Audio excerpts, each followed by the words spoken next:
harvest ng ano, bayaba.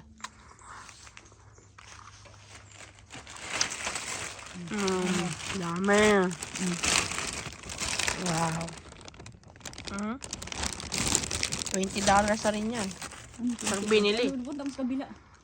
Huwag ka na punta ko sa kabila. Ay. Nanguha ng bayabas si Ma'am si Mars.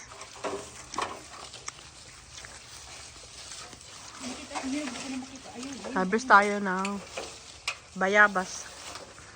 Harvest tayo ng bayabas dito sa mansyon ni Marcy Mars. Ito ba yan? Oo. Si ni Marcy Mams. Ma'am si Mars. Oh. Ito yata yung nakita ko. Collaboration with Ma'am si Mars. And with Starla Mixie.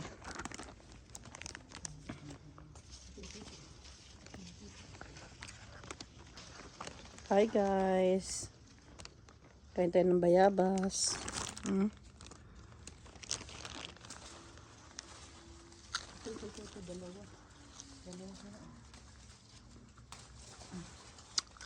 Amin na. Ito pa. Ganda. Amin na yung lagayan.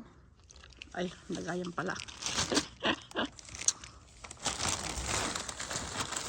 Imagine that, how many days nag-harvest yung ganito. Ngayon, ganito na naman kadami.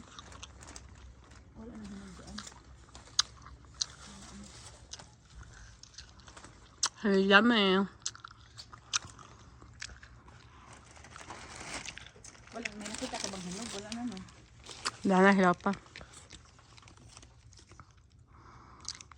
Imagine, every 2 days, 2 days, 3 days, ito ganito kadami.